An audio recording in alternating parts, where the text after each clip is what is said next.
everybody. Welcome to our weekly coronavirus cooking class, cooking demo, free demo.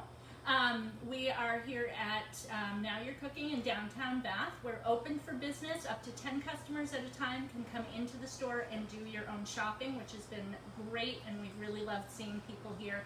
If you don't want to wear a mask or don't feel comfortable wearing a mask, we still are very happy to offer curbside, which you can do right out on the curb, or you can call us at 443-1402.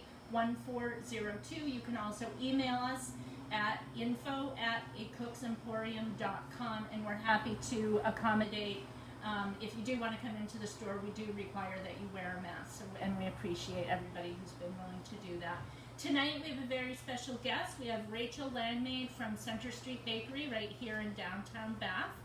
They opened up earlier this year, and they've been doing great business and have been really, really popular with a lot of our clientele in our community. So we're really happy to have Rachel here tonight, and she's going to talk a lot about sourdough and answer some questions that some people have sent in. If you have questions and you want to put them on Facebook, we'll try to get those to Rachel as well. And she's just going to incorporate them into her talk tonight. So here is Rachel. Welcome, Rachel, and have fun. Thank you so much, Louisa. Well, hey guys. I walked up here with my bucket of dough, and Heather's got the camera going, but thanks for joining us this evening. This is such a great setup at Now You're Cooking, and I'm thrilled to be here. Hopefully I can answer some questions that people have had. I know a lot of people have been baking. They've been spending a lot more time at home. So, yep. I'm actually going to grab some questions that were sent in ahead of time. And I'll just start at the beginning. Somebody asked, does humidity significantly impact bread dough? And I guess the short answer to that question is yes. High humidity implies that there's some heat involved as well, because cold air doesn't hold as much moisture as warm air does. So heat, between those two things, humidity and heat, is the larger factor when you're baking bread at home. We have found at the bakery as well, as the weather has changed from warm to not quite as warm, and then back to warm again, and then warm and rainy, that the flour does behave differently. And there are certain things that you can do to mitigate some of those circumstances. If you keep your flour at home in a sealed container, I use jars at home, that will help keep your humidity in the flour itself, because the flour will hold moisture. That'll help keep that humidity more steady and constant than it would if you just had a bag of flour sitting out on the counter. At the bakery, we go through flour pretty quickly, so it doesn't have a huge amount of time to accumulate a lot of moisture. But we do keep it in a bin which just has a loose lid on it. So even though we're going through 50 to 150 pounds of flour a day, it does sit and pick up the moisture that's in the air. So when we bake bread, we do have to take into account that the best gauge that you have still is a feel. It's tactile. Bread is very a tactile thing. So that'll help you. Once you've done some baking, you get a feel for how your dough should feel. Let me just throw the word feel in there one more time. So yes, humidity will affect your bread dough, certainly. I was just telling Heather and Louisa before we started here a little bit about sourdough down at the bakery. And sourdough, because it has such a long fermentation, such a long proof,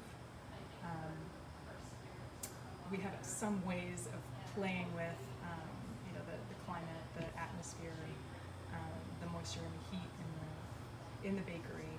And so we actually use the walk-in quite a bit so that we can slow that fermentation down. But as the weather changes, those practices have to change as well. So we're doing things a little differently than we were in, say, January or February, just because the weather is what it is and things have changed. So what else do we have here? Do you have any keto bread recipes, or how to replace regular flour with nut flours was another question. And that's a question I've gotten at the bakery as well. I don't do a whole lot of keto baking or even gluten-free baking, although I love to play with different flours, they behave totally differently. Gluten, which is simply the protein that's in wheat flour, is what gives bread its structure. And so me advising somebody on how to make keto breads is a little bit like going to your dentist and asking about the best way to deal with an ingrown toenail. It's not really my wheelhouse. But I will say that certain elements of the baking are good to know. It's good to have a foundation of understanding things like protein and moisture, enzymes to a certain extent, although that's less so with keto baking or any other kind of gluten-free baking, because those are the things that are going to affect the structure and the final outcome of your bread. And keto breads, depending on how strict you are with carbs, you may be able to use things other than just nut flours. I know coconut flour is a little higher carb, but it does absorb a lot more moisture than things like almond flour and hazelnut flour do. You do rely a lot of the time on eggs, I know, in keto baking. They're great, high protein, and that protein is kind of a stand-in for that gluten that you would otherwise have in, say, a bread flour, a wheat flour. The only true gluten is in wheat, so there are things in other grains which behave in a similar manner, or that people who are gluten sensitive or celiac react to in those ways. I know a lot of people are sensitive to things like corn and rye. People have to be careful with oats, but true gluten is wheat flour. And that's another thing we play with a little bit at the bakery, because we get bags of flour that are fairly high protein because we want that structure. We want bread to be able to hold its shape and get lofty and tall and have a certain texture. Yeah, there's telling me I gotta speak up. I'm too quiet for Facebook. So we are looking for a certain texture. So the flours we use tend to be a little higher in gluten. We use a lot of King Arthur products. We use some main grains flours as well. But when I want to reduce the protein content in something, when I'm looking for a more tender baked good, things like cookies or pie crusts, sometimes I'll cheat and I'll add a little bit of barley flour, because barley is a nice kind of nutty, sweet flavor. It's a whole grain, which I like adding to baking in general. We put it in our white flour, in our white bread as well. But it doesn't contain any gluten, so the barley will kind of cut down on that gluten content a little bit. Likewise, if you're having trouble finding all-purpose flour at the grocery store, but you're able to find a bag of bread flour, although really that seems to be reversed for the most part, you can work with some other factors. If you can't find the bread flour, sometimes you can still find Vital wheat gluten. I know Bob's Red Mill packages one, and it's very effective. You just add a couple of tablespoons in a typical bread recipe, and that's based on percentages of gluten and what it is you want to add. And there's a lot of calculator work that happens on a regular basis with baking, but that's a great way to get around that little conundrum, getting flour, not being able to get flour. So I brought some dough today, and I can go ahead and do some shaping. That's another question we get a fair amount at the bakery, and when I've done bread classes and things before. Shaping, almost more than anything else, I think just takes hands-on experience. It just takes practice, but it really does make a huge difference in the outcome, particularly when you're making something like rolls or a freeform loaf. Just learning to get, once again, that feel for the dough has a huge effect on the final product. So just so I have something to do with my hands, so I'm not here making, I don't know, shadow puppets or fidgeting, I am going to clear a little space on the counter, take some of these vital tools out of the way. And actually, I went around the store before starting here, because there are a few things that I think are just indispensable when it comes to baking. They'll improve your consistency. They enable you to do fewer dishes, which I'm a big fan of. I know a lot of people grew up using measuring cups, but I weigh everything. And a big part of the reason for that is that I hate doing dishes. I don't have a dishwasher at home. We don't have a person who comes in and washes dishes at the bakery, so the more I weigh out, the fewer dishes I have to put. So the scale, this is the one that I use, which is a just really simple, low-key thing. This is the same one I use at home. This one goes up to about 7 kilos, which is roughly 13 pounds. I like it because it's kind of a workhorse. It's tough. You can take this metal part off and wash that. But that's the case with most kitchen scales. I have some great options here at Now You're Cooking as well. So I had fun going around the store a little bit, see what I could find. And this guy, in addition to being orange and adorable, goes up to about 15 pounds, which is awesome. I mean, if you're doing some serious bread baking, you'll probably want a little more capacity than that, but for almost anything you could want to do, this is a great option. They've got wonderful books. Actually, the one they have on display over here as well is one of my all-time favorites.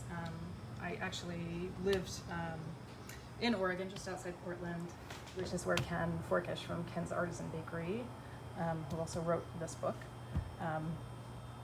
has his bakery and his pizza place as well.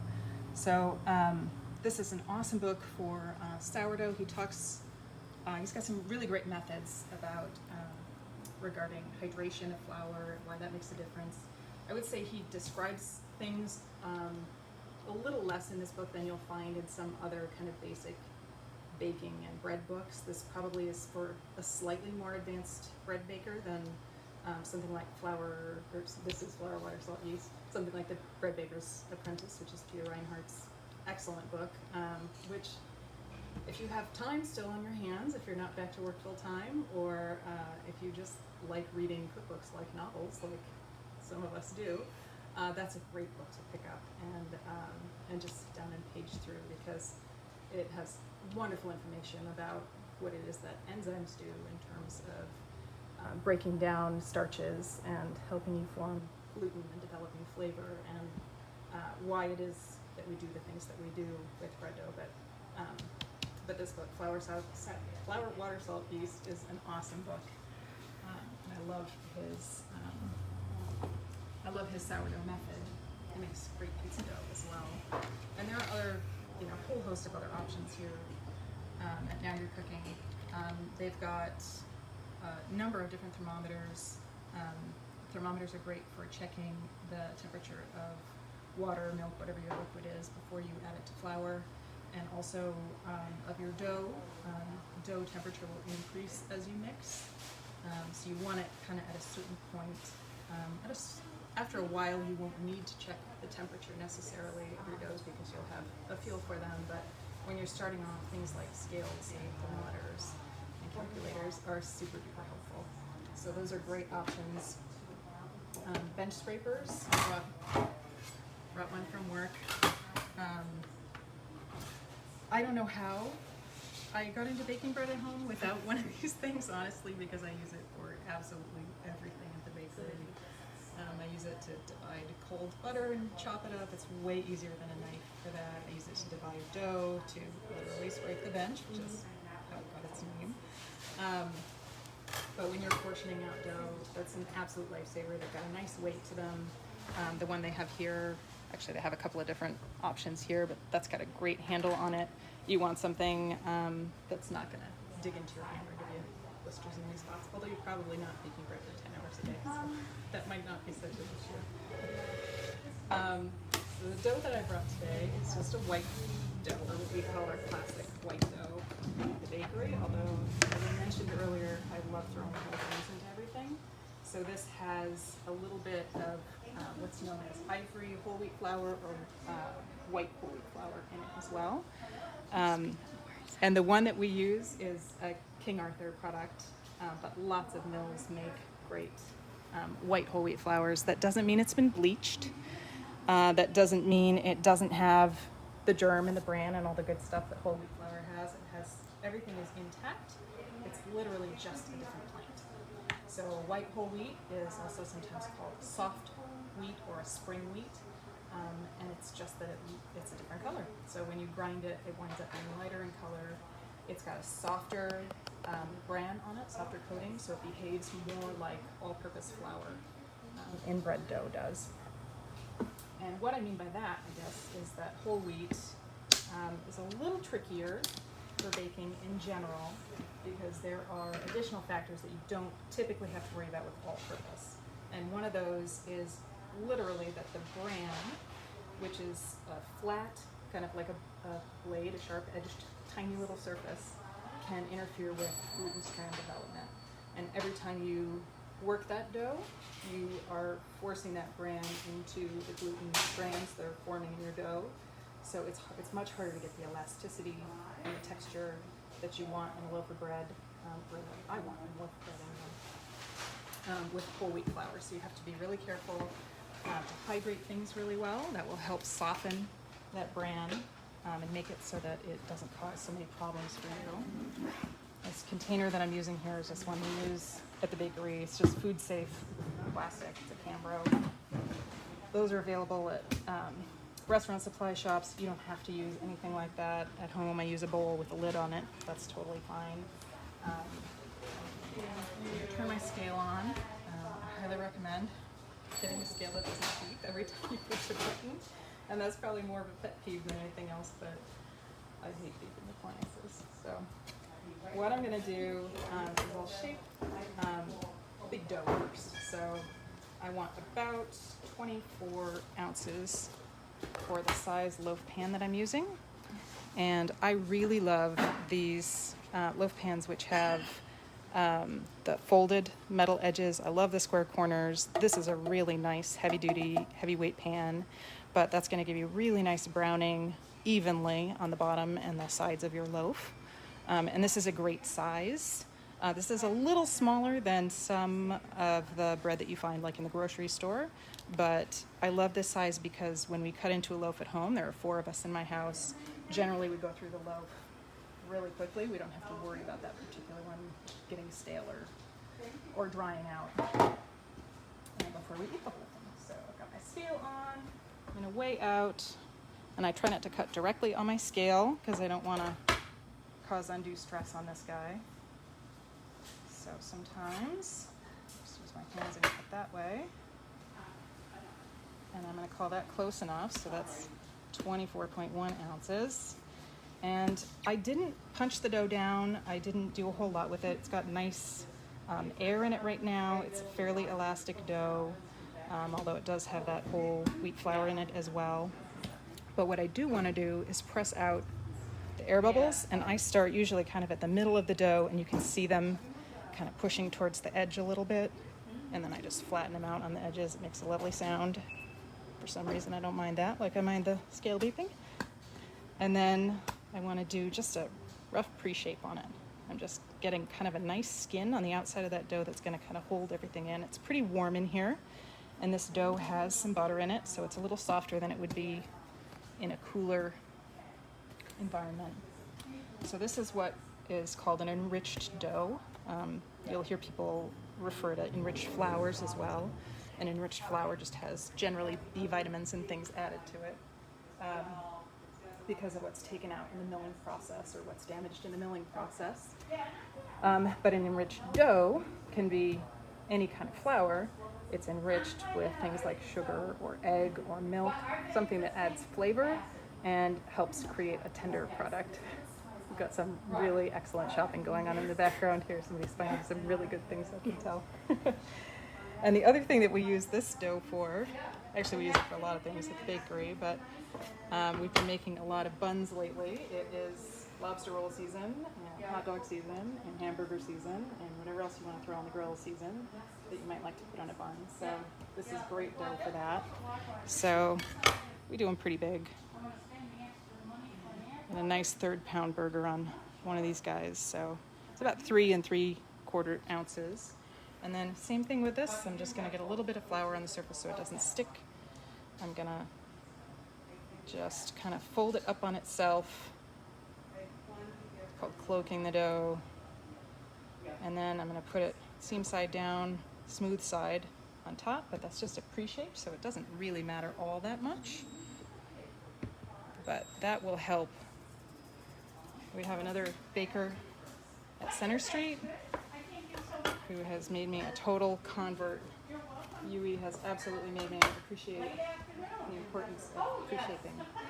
Yui's watching. Good. Hey, Yui. Just making sure you're doing her method. I would have a lot more gray hair. I have quite a bit, but I would have a lot more gray hair if she wasn't in the picture. She's amazing. And she should be here, but she's more camera shy, I think, than I am. So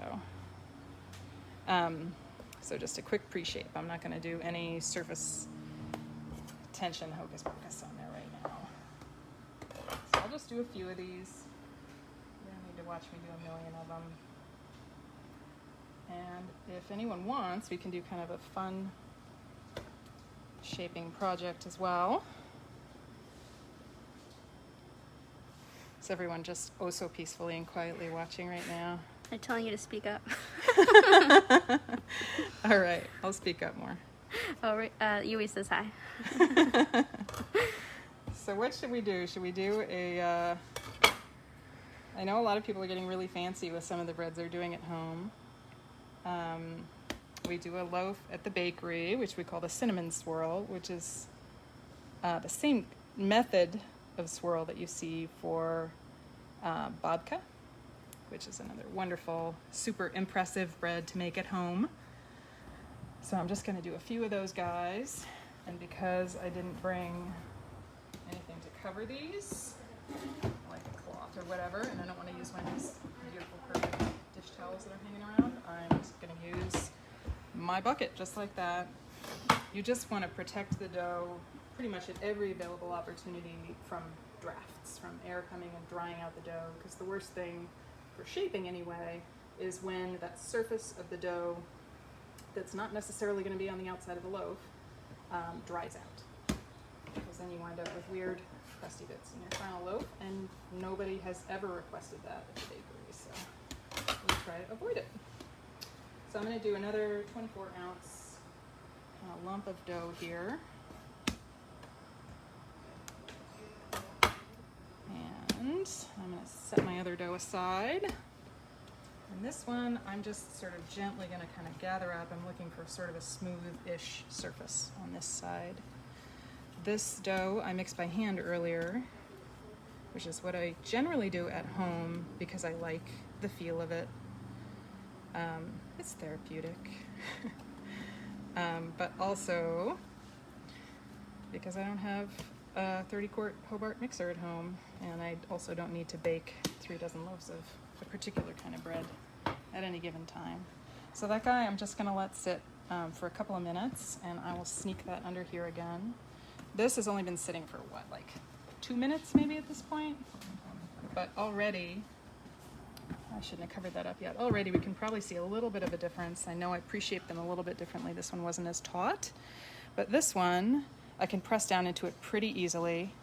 It definitely bounces back, but it's got a lot of give to it already, even just after sitting a couple of minutes. If you let it rest and sit for 10 or 15 minutes, that effect's going to be multiplied. So this one is a little bit firmer. I have to press hard on it. I can feel resistance when I push down on it. So we're going to let that rest a little while, because that one I need fairly relaxed in order to press it out. This one is less crucial because I'm doing a loaf with it. So I'm going to fold the ends in.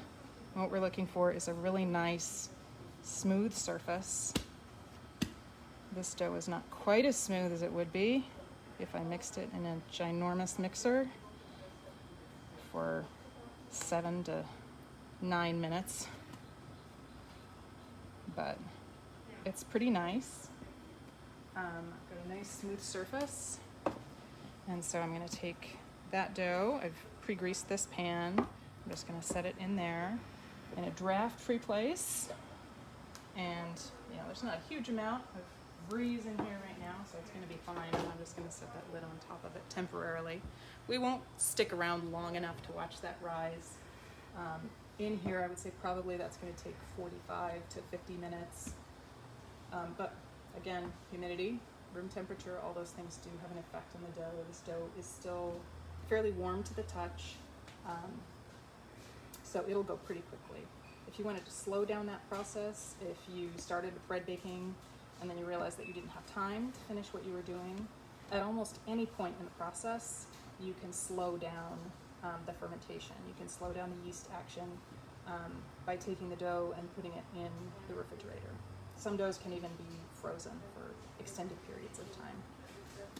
We do that with take and bake products that we offer. The cinnamon buns in particular generally work really, really well that way. So I'm going to pick up one of these little bun guys here. So I'm going to put it smooth side down, get it a little floury just so it doesn't stick to the surface, and I'm going to reshape this a little bit. How many of these have you been making? So we do them in 4-packs. We don't do a ton of them generally during the week, but we are gearing up for 4th of July right now. So there's going to be a lot of fun making happening within the next few days. But basically, we'll sell as many as we make, so the more the merrier. So I'm just gathering that up again, getting rid of any weird little air bubbles because I don't want those to turn into big air bubbles. Because there's moisture in an air bubble when it's in the oven, it will expand because moisture expands when it is heated, creates steam. That's one of the things that helps leaven our bread, which is why I like working generally with fairly wet doughs. I see a lot of recipes for what I would consider to be a pretty dry dough. And I think one of the reasons that home bakers sometimes get frustrated with the process is that they're starting with a dough really that's pretty dry. So that moisture isn't there. You're never going to get the same height and the same texture that you would get with a dough that has a little bit more moisture in it. So that's me on my soapbox about wet doughs. So these guys can sit for probably 20 minutes, just like this. Maybe even a little bit longer, and then once you don't put a cover on them? I would cover these guys, Okay. yeah, just once again so they don't dry out and get crusty. We don't want to bake them exactly like this. When the gluten is really relaxed, when that dough is really relaxed, I'm going to come back and press them flat. You can see right now it's a little difficult to do, and I could do it right now. It'll just take me 5 times as long as it would if I just waited a little while and let them hang out. Recipes exist so that we can have consistent results, and we do something that works really well for us, that we like, we can share it with other people, but it's not set in stone. A recipe is a set of guidelines, and if it's not working for you, then it's not only okay, but it's expected that you do what you need to do in order to make it work really well for you. And that's going to take trial and error, but that does happen with time to figure it out.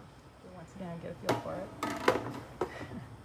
So I had one more question, I think, that I didn't address at all here. And thank goodness these are anonymous. I can't imagine who sent this one. First part of this multi-part question is, how do you put up with Erin Park, who many of the locals know is co-owner and chef at Center Street Bakery. Tori Timko is the other half of that duo. She handles all the marketing, all those beautiful displays that you see are her brainchildren. But Erin's the one that keeps us fed, which I guess answers that question of how it is that we deal with Erin in the first place. He's wonderful to work with, great people. And then he says, seriously though, as if the first part wasn't serious enough, can you talk about the variables in bread making that can make you depressed or smile when that loaf comes out of the oven? So mostly what Erin is referring to here is the sourdough conundrum, which I touched on earlier. And it's become a bit of a teasing point for both Yui and I. But we do the sourdough, we bake the sourdough in the morning after it's had a good long amount of time to proof both in and out of the walk-in, and both in what we call a bulk ferment, which is that first proof that the dough gets before we shape it, and then after shaping as well. And those periods of time vary hugely depending on what kind of dough we're working with, whether it's the whole grain sourdough or the white sourdough, and the ambient temperature. So lately, with all the shifts in weather, it has been I'll say a challenge to get that dough to behave the way that we want it to behave, but it's just that much more rewarding when it works out well. When you get that tall loaf that splits how you want it to split, or that scores beautifully and browns and has the kind of air bubbles that you want, it's enough to make your whole day really great. And when it doesn't work out, it's enough to make me, anyway, pretty cranky for the rest of the day. So that's what Erin's referring to. We had a customer get in touch about sourdough last week, and then when I replied to her question, she said, it's nice to know that even professional bakers have issues from time to time. Professional bakers have issues every single day, so it's definitely not a privilege reserved to home bakers. So this dough is not super relaxed yet, but I'm going to press it out anyway, as flat as I can get it. You can use a rolling pin for this part. This dough is not quite as relaxed as I'd like to see it for this. You see it's tearing a little bit here. It's going to be okay. But I'm going to try to get it nice and flat anyway. You're looking for a fairly even thickness. Every time you do a dough like this to roll up, the flatter you can get it, the more rolls you get out of it, which I think is really pretty. So the cinnamon swirl bread, we put the cinnamon in a filling in between layers of dough rather than incorporating it into the dough like you would with some other things.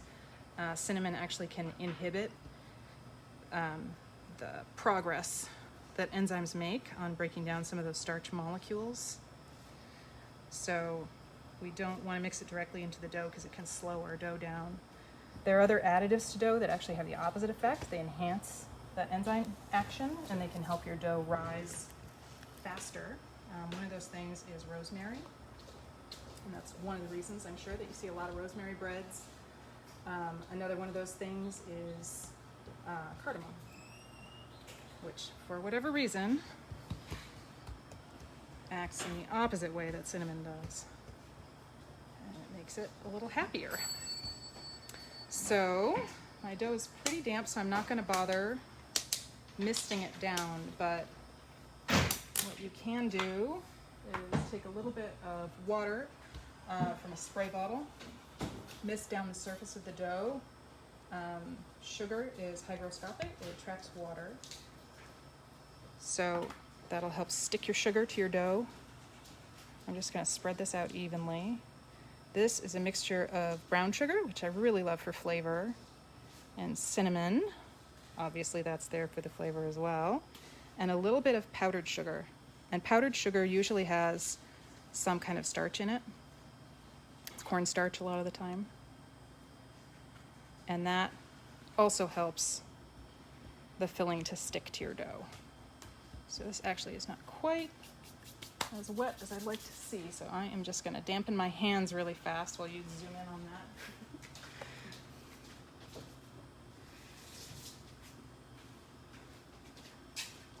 And I'm just going to make a huge mess all over the kitchen here. But also, now that my hands are wet, the part that's getting rolled into the filling is going to be a little bit damp. So it has a similar effect as long as I'm getting my wet hands on that dough. And I'm just being careful at the very beginning. Do you know a Bill Langmaid? I sure do. He wants you to add some raisins. That is my husband. And of course he wants me to add raisins, but I didn't bring raisins, so I'm not going to. That was a big debate at the bakery as well. We have someone on our ownership team, Erin, who is not a fan of raisins in any way, shape, or form. So we didn't do a cinnamon raisin bread for a very long time. And then we did a little survey online. Tori did a little survey online, people's preferences in regards to brown bread, which some people really like with raisins and some people don't. So we now do brown bread when we do it seasonally, both with and without raisins, because it was pretty split. And we offer cinnamon raisin swirl because this is Maine and people like cinnamon raisin swirl as well. So this I wouldn't put directly into a pan like this because the way I've shaped it, it's just obviously the wrong shape for the pan. So what I'm going to do, and I'm realizing I have brought one bread pan, which is not super great planning on my part, but that's okay because we just want to see what's going on here. So I want to stretch this a little bit longer, and I'm going to use this bench knife, which I use for so many things, to just brutally cut it in half. And now I've got visible layers, although they're not super pretty. I want to keep the dough side that doesn't have the cinnamon sugar on it on the bottom. I'm going to pinch the ends together. This part you see is a little bit funky here, and rather than try to get that continually to glue back to itself, I'm going to cheat, and that's going to determine which way I'm going to twist these halves together. So I'm going to put this one that's more intact on top. And then I'm going to take this one, flip it over that. Once again, I'm keeping the cut side up, and that's so that this bread doesn't stick horrendously to a pan.